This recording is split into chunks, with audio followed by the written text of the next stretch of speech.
It's time for some game time decisions. Ohio State faces Tennessee in the first round of the college football playoff. The winner gets Oregon in the Rose Bowl in like 2.5 weeks from now. I'm Stephen, that's Andrew, and that's Stefan. Andrew, I'll come to you first.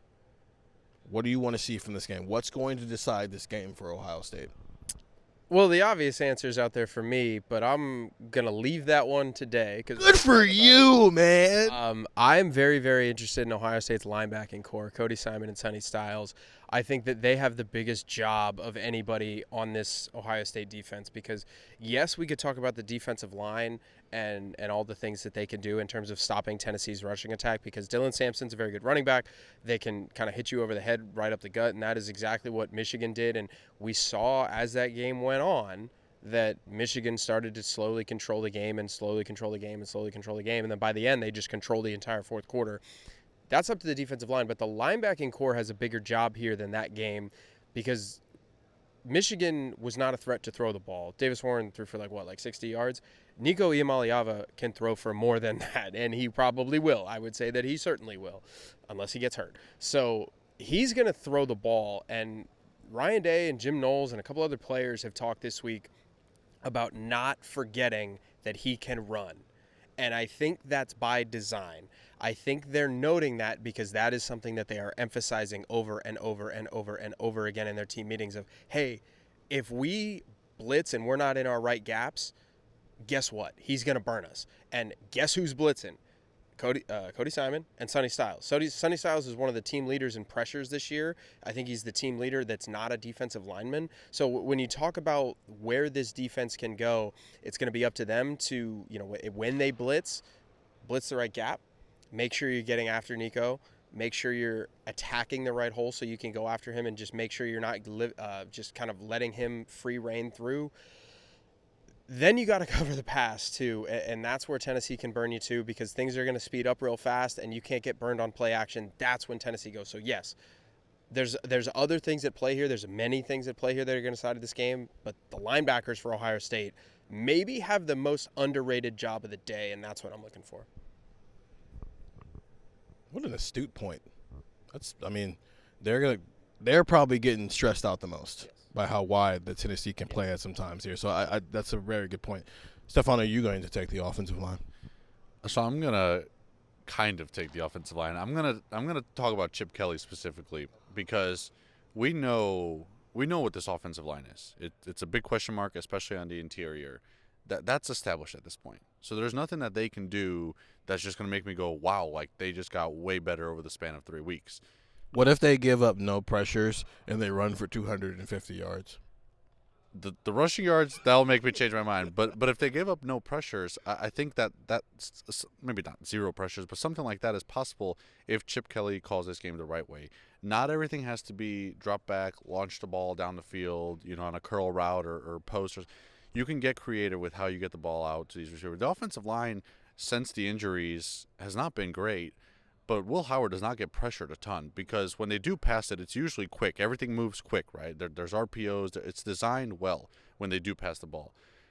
If Chip Kelly calls the proper game, I don't think this offensive line has to factor in too much whether they win or lose.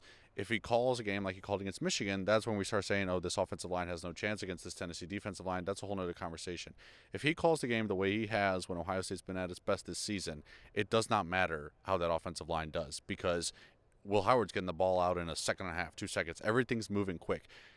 Find creative ways, find quick ways to get the ball to these receivers or the running backs even on the perimeter. Utilize the weapons that you have, and don't let the offensive line factor into this game too much. I think that's actually a really good point. Ohio State's quarterbacks don't get sacked that much. And I think the last quarterback here who got sacked more than 15 times in the season was Justin Fields. And that's because he was trying to hold on the ball and make plays. Everybody else, it's 15 or less. It's never been about can they hold up and pass pro. It is the run blocking situation there. And that's as much about scheme as it is about talent on your offensive line.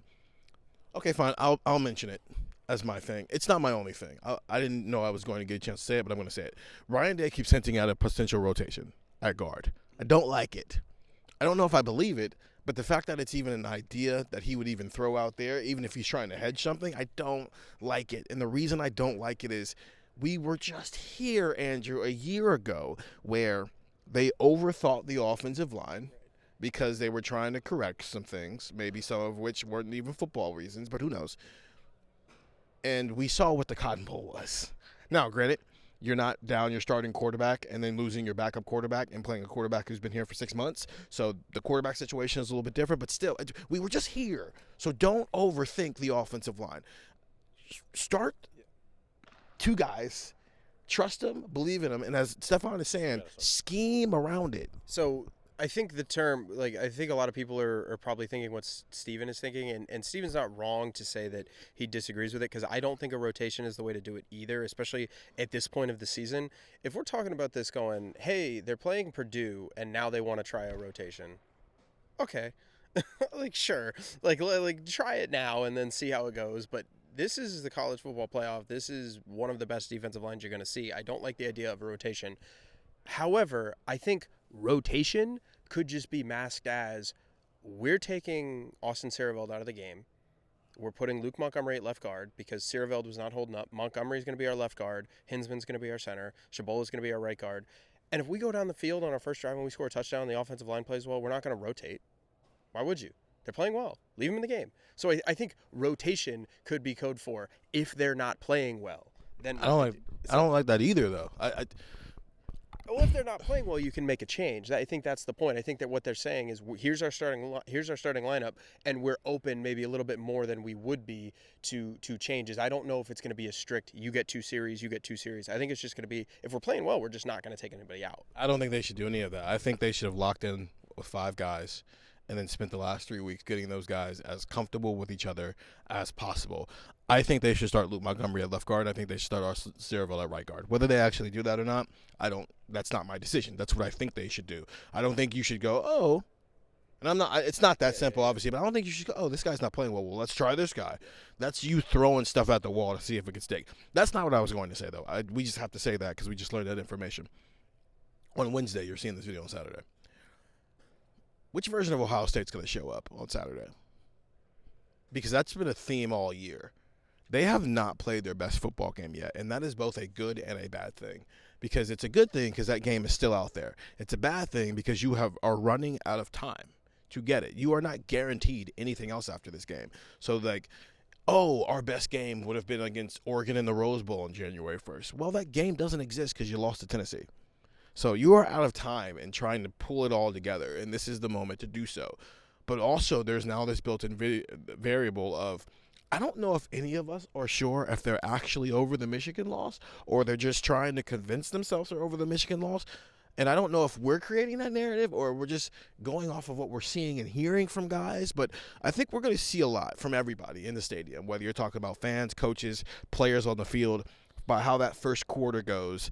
I think I said the same thing before the Michigan game of, hey, don't lose it if Tennessee does something. They're a good football team.